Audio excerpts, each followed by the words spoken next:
In today's episode, we are going to be talking about Fashionscape in Runescape 3 and why it is one of the best things about the video game.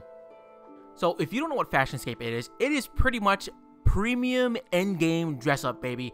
You are picking out like your favorite looking items, weapons, and all this other stuff, and you are using it as a skin or an override for whatever gear you may be using. Now, a lot of people think that the cosmetics in the game are ugly. Now, I'm not gonna lie.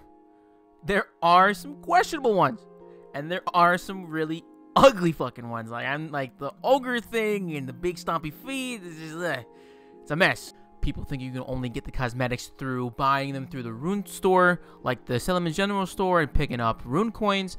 But there's lots of other ways that you can pick up cosmetics as well.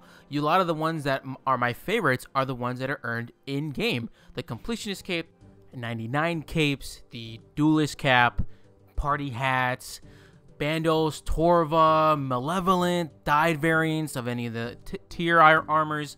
Like, some of the basic armors, too. Have you ever seen Necronium? Necronium looks super good. And it's only like a tier 60. Really, what I'm trying to get across is that you don't need to play this game with skins. You can just rock the default armor because the designers have cooked. They have made some really cool looking shit. And you don't need anything to spice that up if you're cool with it. If you're able to rock with that for a long time, rock with it. Main reason why I like using cosmetics though is because I've been playing this game for so freaking long that I need to spice up my eye candy. I gotta change up that variety. I need to make sure that I look cool in all types of ways, and I like to play dress up, man. I like being able to just pick something out of my closet, throw it on, and see if it works. And sometimes that shit smacks. Sometimes it's just ugly, and it's like kind of like how it flows together. And there are whole communities built around Fashionscape. There's even a Discord. There's a Fashionscapers Discord, and it is probably one of the driving factors for me to keep playing the game, because I love being able to just pull ideas from the really smart people in there, and there's some really creative outfits.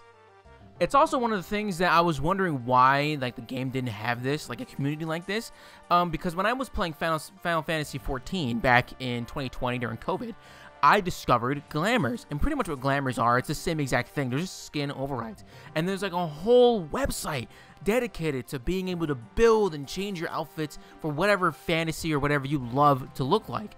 And I was always wondering, why isn't that in Runescape 3? And then I started using Discord more and more, and I started discovering things, and then as one of these days, I saw somebody mention it inside of their video, and I was like, oh my gosh, this is exactly what I'm looking for. So I ended up using the Discord, and it just lit a giant fire under my ass, and I just went haywire. There was ideas, there was creativity, there was advice, there was cape colors, there was everything under the sun you could imagine to build your perfect outfit if that is what you're trying to do and make your aesthetic yours in the game. Now, Fashionscape for me started super early. One of my very first memories is kind of what you see here on screen. I was learning how to pretty much make money for the game, and what I would do is I would go and kill green dragons. This is back in 2000 and I think 9 or something like that. And I would go to green dragons and I would do all I could to kill as many as I could to make as much money as I could, because green dragon hide and dragon bones were just a premium way to make money. And I just remember very, very, very specifically, this is one of the earliest memories that I have of RuneScape, and it was just killing these monsters, and I was thinking I look so cool, because I wasn't even using my account. It was my brother's account at the time, and sometimes he would let me log in, and sometimes he would let me use the account, and I realized my brother is pretty fucking stacked. He had 70 ranged, he was able to go and get Black D-Hide, and we was able to get Carols at one point, because I logged into his account, he had Carols, and he had a rune crossbow. And it was the best weapon that we were able to find. And I would just remember going here and trying to safe spot the dragon. In this clip, you can't safe spot dragons anymore because they're actually ranged creatures. But normally before they were melee creatures, so they would have to walk up to you to the rock and they would try and kill you and stuff like that. So it was really important to safe spot them, because if you got messed up, you got messed up. And to save money, like, you wouldn't be using a anti-fire potion because they were expensive or hard to make at the time. And I just remember this so fondly, and like the aesthetic of using carols and camping a shield and using bolts, it was just like completely ingrained in me. And that actually, like, whenever I play other video games, I try to recreate having a crossbow and a shield. That's why I was really kind of bummed in Baldur's Gate 3 that I can't do that, but nonetheless, it is probably one of my most aesthetic things I truly remember from this game. And it was a really big driving factor for me, because I just wanted to keep that feeling of looking cool and doing cool shit. That was like the core pillar for me as a new gamer at the time, and as just like a RuneScape player in general. It was quite fun to like get the cosmetic ready for this and like come here and start killing everything. It was very, very like nostalgic for me to make this little segment. It was very fun. I am indeed throwing away Hydric the criminal bolts. In this clip from stream, I was talking about the aesthetics of the video game, like how RuneScape is just so unique and how it just looks very different and has its own special look to it. And I expressed my thoughts about how the game really needed the 2023 player model refresh that was actually shelved in 2023 until further notice. And it's something I'm just really bummed about. I think it's something the game really needed for newer players, because the game is dated. This game is so pretty. It really is a pretty game. I really enjoy how RuneScape looks. It has a look to it that you just can't emulate in other games. Some games go for real hyper-realism. It has this nice cartoony vibe, and I really like it. It's like rounded but not rounded, sharp but not sharp. It is a nice balance of things, and I really appreciate it. But the one thing I would want to change is the player model itself. I think the player model is super outdated, and it really needs a update. It was such a shame to hear when the producers, Jagex, decided to scrap the player model update. It was a very big F in the chat, and I did not like that. I really wish they went through with it, and I think it would have been a really big incentive, really, for new players, because I've played games before where if I look at the player model and it's fucking ugly, I don't want to play it, because that means I'm going to be fucking ugly. And I don't want to be ugly in game. Now, let's talk variety. Because, brother, you could go anywhere with these outfits. You want to be a freaking bird? Boom. You're a bird. You want to be a dude that cooks with a little pots and stuff? You could be a dude that cooks. You want to be bare bones and butt naked running around? You can do that. Absolutely no armor, nothing. No capes, no aura, no bitches. You can just fucking raw dog your way through the video game. It is a awesome experience, and it's just super cool. Hello, Editor Edamu's here, and I went on a fucking 5-minute yap session on nothing. This clip is so bad, and I'm so glad I decided to just kind of voice over this, because I was making no sense here. I'm out here talking like you could. It meant nothing. It provided you, the viewer, absolutely no substance. And I apologize for thinking this was actual cinematic gold when I was shoveling shit down Giant Turd Island. It was awful. The point I was trying to make, though, in this horrible yap session was that the game provides you a really great idea or foundation for player expression. You can really customize your character to match how you want to make yourself look. One of the downfalls of that is really the player model. That's why I was really hoping for the player model to kind of rejuvenate that and bring RuneScape into a more modern era, because RuneScape 3 is a newer game, but it's not a newer game in sense of player model. You can tell that's old and kind of ugly, but it's got that charm, I guess, to it, and it's just something that's definitely falling behind modern MMOs, the more common MMOs. And I think if they would have released the player models and gave it that new juice and new life, it really would have just taken the aesthetic of your player outfit to the next level. Let's go check out some players over at the Wildy Worm. Just standing right here as I'm getting ready to do the Wildy Worm, there are so many players with cosmetics on, cosmetic skins over their original pets, that there's not even many people showing the base armor.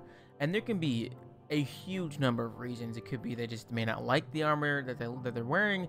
They may really like the outfit in general, what they're doing. It just provides a means of player expression, and I love it so much, because you can imagine, like, this guy's got money, or this guy, like, I just saw someone over here with royal d'hide, and the freaking, like, what is this shit? What is this, my man's, what, like, this is like my favorite part, because then you start looking into nitty gritty, like, what is this dude using? Builder boots are actually kind of rare. They're from the construction thing. You can tell that he loves his mining cape. Like, it just really provides a level of player expression that I just think is awesome, and it's just super cool, and it's very nice to see. Some people have items that you get from throughout the game, like this guy's got the Vindicta Dragon Rider swords that you can only get from God Wars 2, and you know, he's done a bunch of Vindicta. Like, there's all types of statuses and prestiges and progress that is shown with your character. Where is this guy? When you see people rocking no cosmetics, raw dogging it in the real world, this is cool too. This is awesome. Like, the fact that he's just rocking pure armor and just that is what he's going for is really cool too. I go on to talk about more stuff again, and I'm going to put the background of the Wildy Worm, one of my favorite updates, by the way. Wilderness events have been super fun. I love them. I pretty much go on to say, like, it really is really cool to have cosmetics in the game, even though people have, like, they don't use cosmetics, or a lot of people don't care for them. I love them because, like, if you're playing this game a lot, and like most of us are, like, you're going to be using the same set of gear, be that for skilling or PVM or quest stuff. You're going to be rocking the same gear all the time. So having overrides or cosmetics to change up what you actually look like is very good. It keeps the game looking refreshing, gives you something a little work towards, gives you something to want to be able to change up if you like, and then if you end up just want to go back to revert to the nice vanilla armor, you can do that. And I love that portion and the freedom that is provided to us in the game. Now, my only concern when it comes to Fashionscape and the cosmetics and the aesthetic of your Runescape character through your journey is if Jagex decides to put a lot of the cool looking stuff behind paywalls or behind key purchases or any form of not earnable in-game activity. I want to make sure that whoever is going to be playing and enjoying this game is able to acquire that, like, pure look through in-game means. I think if you start putting things behind paywalls, that is totally shit, and I don't like that. Again, because you can buy most of your stuff through keys, you can buy a lot of the things that you want via in-game bonds or gold, you're able to unlock everything really aesthetically throughout gameplay. A lot of stuff you can't even buy. Completionist cape, duelist cap, so on and so forth. A lot of those things are just collectible items that you can earn yourself through the game. Then you use gold to buy bonds to unlock keepsake keys, and there you go. You have earned everything through your closet, through your wardrobe, through your own game play, and that is how it should be. And I think RuneScape does a good job of that, providing a balance. And also, if some people who don't have the time for it, or if you may just have an extra couple bucks laying around, you want to spend $5 to support the game, do it. There's nothing wrong with that. That's why it's around. Like, I think that kind of support for a video game is good. But if it becomes excessive and they start making all of the gear ugly, and then you lock all the transmogs behind paywalls, that is a direction that is not good, and I truly believe RuneScape is not like that. But if it ever does fall into that type of realm, that would probably be like the real beginning of like me not wanting to play the game. But thankfully, over these many years, it has not fallen into that. I think the closest it may have done is with the release of Necromancy, because the first Necromancer robes are low-key fucking ugly. I do not think they look very good until they released the dyed variants of them, which made them look a lot better. I think the recolors are very good. But when they released the, like, treasure hunter version of some necromancy gear, kind of like to give people skins for their necromancy looks, it kind of was weird, because the necromancy stuff that you got from treasure hunter was way fucking cooler than the actual necromancy like T95 armor, because it was moving, it was animated, there was stuff and pieces in there, but it was locked behind this stupid ass event that you had to like spend all of these keys for, and that was not chill. That was not cool at all. And I really hope we don't see those types of promotions anymore, because it promotes negatively. Because one, it's like 150, 170 something keys that you need to unlock it, and if you're buying bonds for keys, a bond is 150, 170 mil right now, and it only provides you like 15 to 20 keys, I think. So there's no way that any reasonable player, even someone that is super deep in this game, is gonna be dumping that amount of money to unlock a fucking cosmetic. That would be insane. But I don't think that we're going in that direction, and hopefully that was a fluke and it doesn't happen again, but who knows, time will tell. But that is pretty much going to wrap up my thoughts on the Fashionscape of the video game. I love it. I appreciate your time. I hope you enjoyed the video. Like the video, comment, subscribe, follow me on Twitch. I'm going to be trying out some new stuff as well over there on the live stream. I'd love if you join me, and enjoy Happy Day. Who signs off with Happy Day? Oh my goodness.